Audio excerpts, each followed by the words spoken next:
Welcome back. I am so excited to share Dr. Natasha Wallace with you all today. We actually met in a business program that we're in together, and we have a few things in common, maybe more than a few. But one of the fun facts is that we have two children who were born just their birthdays are just days apart, obviously different years, but my girls, their birthdays are 5 days apart, and her children have birthdays that are 2 days apart. So I thought that was a fun fact to share with you all. Natasha, if you wanna go ahead and introduce yourself, we can get started. Hello, yes, hi Stephanie. I'm really excited to be here today. So thank you for having me.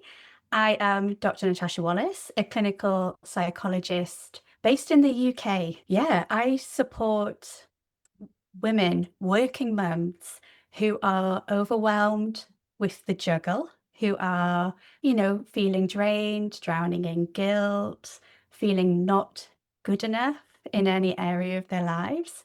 I support them so that they can feel energized and connected and like themselves again. Yeah, so that they can actually get through the day without just without just getting through and to actually start living with some Yeah, confidence and with some joy. So, yeah, I that's a love bit of that, who not I just am, surviving. not just surviving. Yes, Yeah. yes. And I loved your story. We talked a bit before we Yeah. hit the record button, and I know that you are what you needed in the past. I am what I needed in the past. And same, same. I Yeah. what I created is because it's what I wish I had, the support Yeah. that I wish that I had. Yeah. And I would love to dive into your story a bit. Yeah. Yeah. I know that there was this moment where you put in your notice Mhm. at work. The I lead up to did. that, it was several years in the making. And I just would you share with Yeah. everybody what you were going through? Absolutely. I mean, and I think that what you just said there, like I am what I needed because I did not have the support that I needed when I needed it. And I guess for me, my story starts kind of when I was training to be a psychologist. And the pressure, the perfectionist parts, the people pleasing, it was all so present. And I managed, right? And I coped through what I thought was a really healthy way of coping at the time, just Mhm. exercising. Let's get rid of the stress by exercising. And it did help. It helped in those moments. But what I didn't realize at the time was it was just putting a bandage over what was really going on underneath. Yes. And I guess that it came to a head a bit for me when I had my first child in 2018. And he was born, my son, and I experienced postnatal depression after that. Mhm. But I did not know I had postnatal depression. It was undiagnosed. Yeah. What Um, were your signs and symptoms in case anyone listening is yeah, going through that or they want to share it with somebody who yeah. is? I think the main thing for me on reflection that I thought there was just something wrong with me. Mhm. I didn't feel connected to Mm. my child. I did in the sense that I had all the I need to keep this child safe. I need to look after this child. I need to feed this child. I need to do all of those things. But people would say to me, when you hold your baby, you get this absolute whoosh of love and you just are so overwhelmed. And I thought, oh my gosh, I haven't had that. Yeah. And I didn't want to admit it Yeah. because I thought there was something wrong with me because I didn't experience that. And when And that's what you're hearing from everybody else, it can yeah, easily feel that way. Well, it must be me. And then thoughts of, absolutely. if I say it out loud, what are people going to think about me? And Yeah, absolutely. yeah. And I hadn't realized at the time. And this is really was really hard for me when all of this connected and when I realized what had been going on for me because I also had the thoughts I'm a psychologist and I should know this stuff. Yeah. But it doesn't really matter what you know when you're in it Right. because it feels so different. Yes. And I had experienced quite a significant birth trauma, and that had had such an impact on, gosh, mentally, physically, just Everything. everything Yeah. about that period. And it took me a long time to recover. It was Mhm. nearly 5 months to physically recover from the birth trauma. Mm. And it was only when I started to physically recover from the birth trauma that I actually thought, oh my gosh, I really love my child. Yes. That's when it started to come through for Yeah. me. Yeah. Um, but in that meantime, in that whole time, I just felt so low. Mhm. And I'd never really experienced that before. Yeah. I felt those thoughts of, I can't do this. Yeah. Like, why can other people manage and cope and I can't? Yeah. Um, but I also did not know what I was meant to feel. There isn't a way that you are meant to feel, but that's what I was thinking at the time. Yeah. You know, this is my first child. Is this just how I am supposed to feel? Yeah. Um, Are people feeling this way and not saying it? yeah, Yeah. yeah.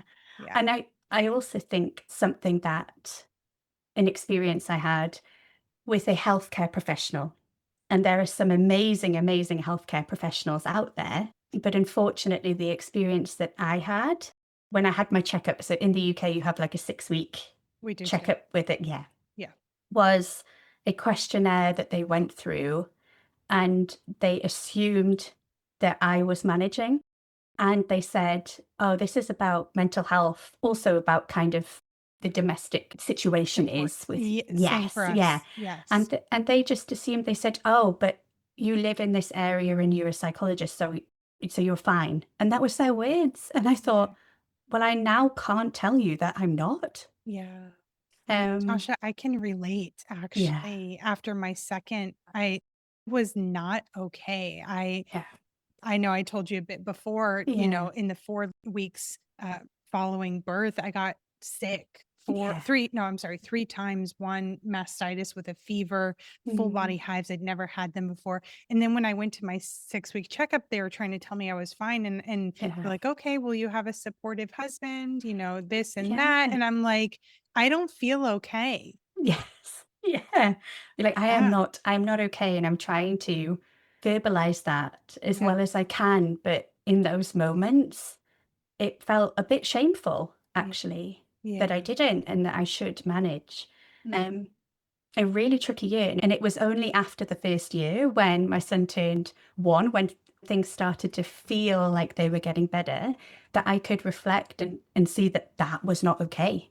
How I felt was not okay. There mhm, were times where I wanted to leave.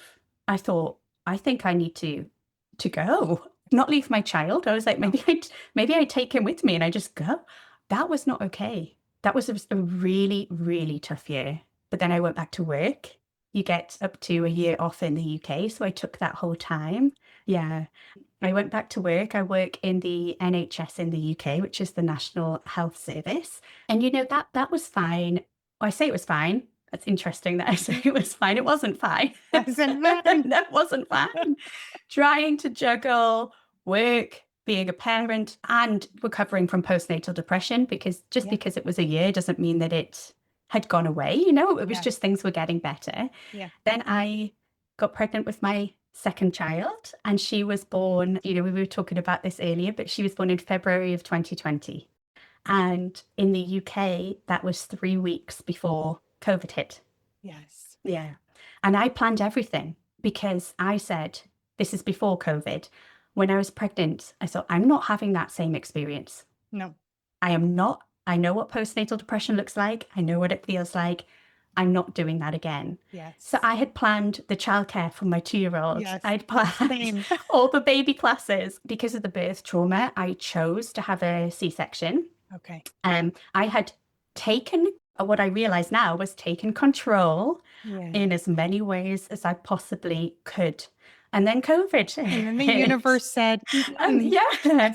And then they said, no, actually, what's going to happen is you're going to be in the house with a just turned 2-year-old and a newborn. And you're Have allowed to fun." go out for 30 minutes a day for a walk. Yes, Yes. yes, And so it was no surprise that postnatal depression came back. yeah, No surprise.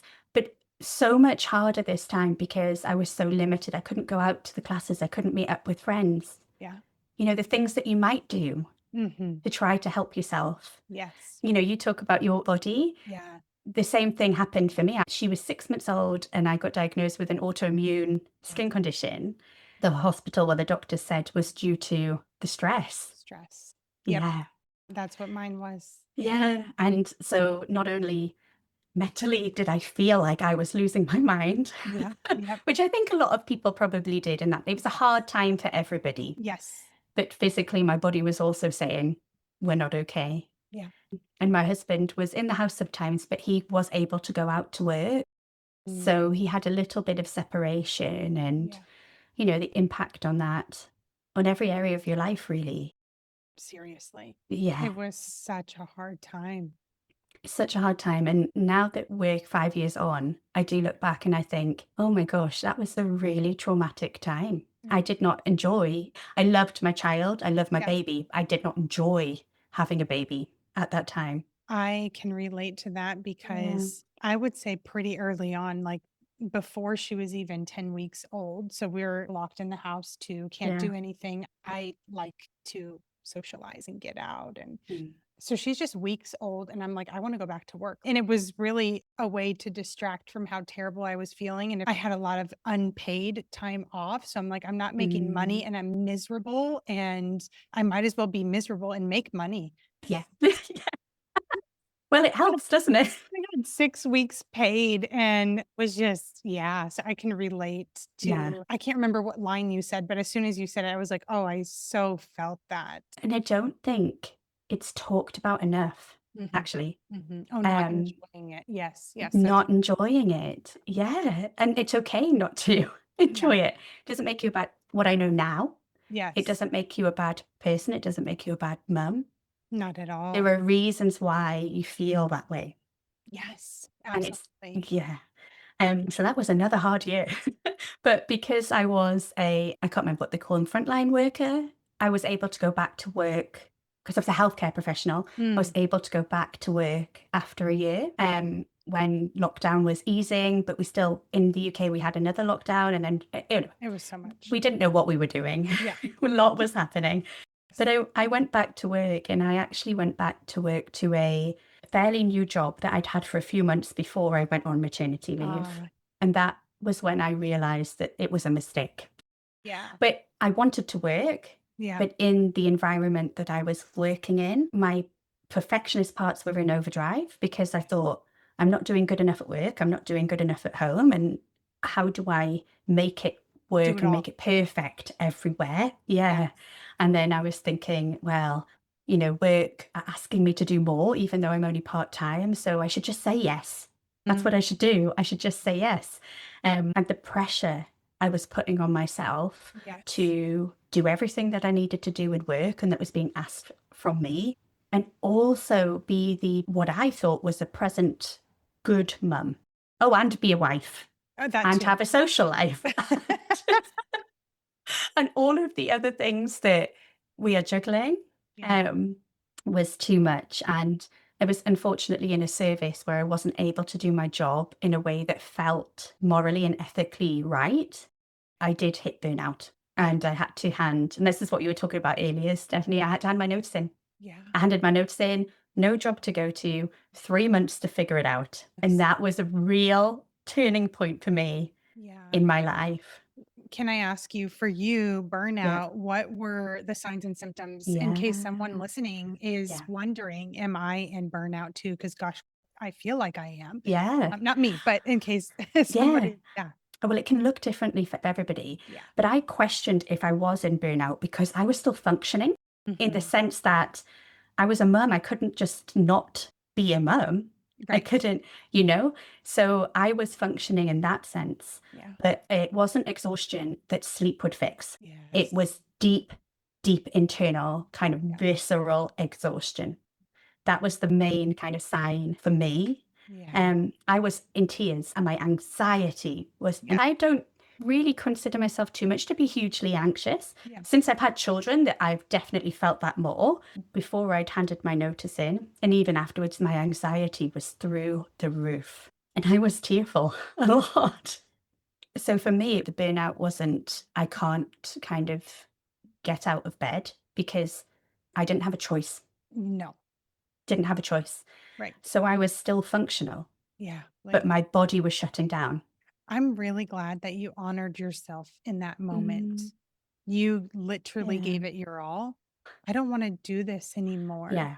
It wasn't good for me, it wasn't good for my family Right. because I was so physically exhausted, so dysregulated that I was kind of going from freeze to fight to flight. I was All over. all over the place. Yes. And I wasn't connecting with my children. I was disconnected from myself. I was Yeah. disconnected from my children. Yeah. It's a cycle, isn't it? Yeah. Because then those fears of I'm not good enough, I'm a bad mum, all of those things come in. Yeah. And then that dysregulates you even more. And then the behaviors, the snapping, Oh, whatever it might be, not yeah. showing up in the way I want to Yes. continues. And then it feeds into the I'm such a bad mum. And, Yep. it's, It's a vicious cycle. it is a vicious cycle. Yeah. Yeah. I'm Mhm. so glad you honored yourself. So you Yeah. put in your notice in the UK, Yeah. you give 3 months I Yeah, notice? it depends on your job and your Okay. role, but mine was a 3-month notice period. Yeah. And that was a turning point for you. Huge turning point. So we can kind of call this like the before, the after, Yes, even though the after continues. the after continues. This might sound a bit strange for me to say, but I am actually on reflection really grateful for all of the experiences I've had. That Because doesn't sound strange to me at yeah, all. if Yeah. I had not had those experiences, if I had not reached burnout, I wouldn't be in the position that I am now. Same. If all of that didn't go like my whole life, but then Yeah. especially in Yeah. 2020, if that didn't happen, I wouldn't be here now. Yeah. Absolutely. I would still be working in the NHS, still on the edge of burnout, if not burnt Yes. out, off sick, whatever it might be. Yeah. I wouldn't be showing up as the parent that I think I am or hope I am for my children now. But yeah, that was absolutely the turning point, and it was really hard time. That was really Mm. challenging. I mean, even with postnatal depression twice, Yes. and my body had only just recovered, Yeah. maybe even wasn't fully recovered. I think it fed into the burnout Yeah. because I just couldn't regulate or manage the way I wanted to. Yeah. But that point, I thought, what do I actually want to do? I don't want to go back to the NHS. It is absolutely wonderful when you need it as Yes. a patient. Yeah. As somebody working in the service that I did, it was detrimental to my own health. Yeah. It was not right for you. It was not right. So, Yeah. what did I want to do? And that's where, yeah, I set up in private practice Yeah. as a psychologist. And that's also where I thought, I need to get my own therapy. Yeah. I started. Yes. I'd had bits and pieces here, there, and there Yeah. before, but this was a real turning point because I knew where I was and I knew where I wanted to be. And I Mm. knew that I needed a little bit of help and guidance to get to that point. It is okay to get Yeah, support. I absolutely. personally, I mean, continual support for years. Yeah, yeah. Always a mentor, a coach. I Yes, yes. always. I've had all of those, but this was one of Yes. my first times dipping properly into my own personal therapy. Yes. And mainly because it's not required in the UK as a clinical psychologist through training to have your own therapy. It is for Mm. some, but it wasn't because we have our supervision, we have other ways of support. But I thought, one of the things that was blocking me or stopping me from getting support was I should know how to manage. I should know how to Mm. cope. If I get support from a therapist in a therapeutic way, does that mean I'm not good at my job? Does No. that mean Just so means all you of these can. things? Yeah. Yeah, But those were the thoughts. absolutely. Those Yeah. were the thoughts. And it was only when I left those environments that were detrimental to my well-being that I had the space and the capacity to think about that. And also because I was so burnt out, I knew that that was not what something needed to change. Yeah. And what got me to that point Wasn't wasn't good. going to get me to where I wanted to be. Yeah. If nothing changes, nothing changes. Exactly. Yeah. Yeah. Yeah, I invested in my own therapy, still have the same therapist now. I don't know if you are aware of this therapy, Stephanie, but I do internal family systems, Yes. IFS. Yes. Yes. Yeah. Yeah. Oh my gosh, such a I gentle but powerful approach. I love it. Yeah, Yes. love it. Yes. So yeah, so I started my inner work It has been a bit of a journey because in my mind, I had a great childhood and Mm, everything was fine. And I had wonderful parents, but I grew up in a house with 4 girls, yes. all 2 years apart, and it was a bit chaotic, Yeah, I can you know, imagine. Yeah. and and the internal beliefs that I took on and through Mhm. my childhood experiences, I had so many parts that were just trying to help me get through the days that I had not acknowledged Yes. what was happening. Oh, I'm Um, so proud of you. oh, thank Yeah, you. I Yeah. am. Yeah, It's there's so many such a people that journey. just stay stuck in the grind and the Yeah. hustle, and this is Yeah. just the way that I am. I've always been like this. Yeah. But no, you didn't come out of the womb like that. Absolutely. Absolutely. I didn't come out of the womb with all these beliefs of No. these like perfectionist parts, of the people pleasers, of the I'm not good enough, of the I need to keep going and do more and do more and do more to be good enough and have value. It has been a bit of a journey, Yeah. but it has been the most powerful thing I've ever done for myself personally and Yes. professionally for my career. Yes, Yeah. yes. So if there's somebody listening today and Mhm. they are not yet at the turning point, maybe Yeah. they know they need to do inner work, which is why they're Yeah. listening to this episode, but they haven't invested in support. Yeah. What was the value for you? I mean, probably so many things, but you had the tools, Mhm. but you needed a mirror. Yes. Do you know, there is something, if it's okay for me to kind of just go a little bit Yeah, off in a different direction and come back, sure. is there is something about we're in kind of a world where there is a lot talked about on, like, say, social media, and there is a lot of this is what you need to do. Yes. And actually, that doesn't take into consideration people's experiences, people's kind of inner world. It's very generic advice Very sometimes. generic. Yeah, and then you try those things out because somebody is shouting about it, somebody's talking about it and saying how wonderful it has been for them. And then you find, actually, that didn't work for me. And that can feed into the there's something wrong with me Yes. beliefs even more. Yes. I guess for me, because I did try it all. Yeah. I tried the tools that I thought I needed. I tried the mindset shifts. I tried all of those things, which are absolutely wonderful, but that it is about what's going on deeper and what's going on underneath.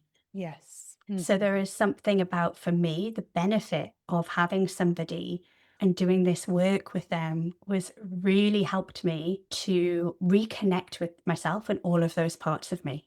There was a moment earlier, I think it was maybe before I hit record, and you're like, there was a time where I didn't even know who I was. There And was, yeah, same. yeah. Yeah. And And that there was a requires going deeper and It does, yeah. letting go S of all of the protection mechanisms. Absolutely, yeah. And it isn't easy because they're there for a reason, right? Mhm. But understanding it, acknowledging it, noticing it is Yes. the first steps to doing that.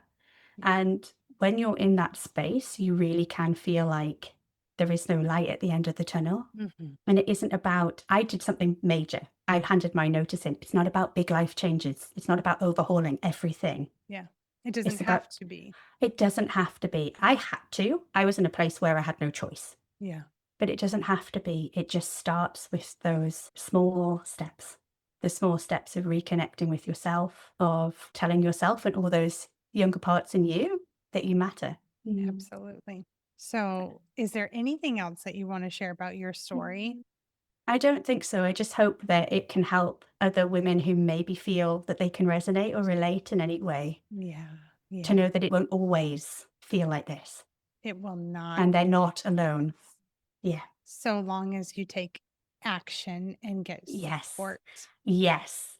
And that you are not broken. Right. Because there are some people who have felt like that for decades, for Yeah, their whole life. absolutely. And at least many of those that I'm aware of, they've Mm, not done the inner work. yeah. It can feel scary to do the inner work. Mhm. It absolutely can. And I really resonate with that too. But you feel like you're broken, but it doesn't mean that you are broken. Yeah. If somebody listening right now Mm. is feeling broken or Yeah. has seasons in their life where they felt that way, because I know Yeah. that I did, Yeah. what would you want them to know? I think I would want them to know that, firstly, like I said, you're not broken Yeah. and you don't need fixing. There are reasons why you feel this way. Yeah. What happens around you externally impacts how you feel internally. And although we cannot control what happens around us, Mhm. we can take those small steps to feel more connected and more safe internally. And when we can do that, and we can connect with the inner child, that younger part of ourselves, and you can show those younger parts of you that you can be there for them, Absolutely. that is where the true transformation happens. Mhm. That's where you start to open up. Yes. That full reparenting. Yes. Absolutely. Yeah. Yes. If someone would like to connect with you, where Mhm. is the best place to do that? Yeah. So they can connect with me on social media. I'm on Instagram, Facebook, and TikTok. And Instagram, it's at Dr. Tasha underscore psychologist. Or they can go to my website, which is drnatashawallace.co.uk. Amazing. I will also put those in the show notes. So if you're listening right now and you're like, oh my goodness, I didn't get that down, Yeah. don't worry. Just look at the show notes and you can click and follow Natasha. Thank you so Oh, much for thank you coming so on much. today. No, you're welcome. Thank you so much for having me.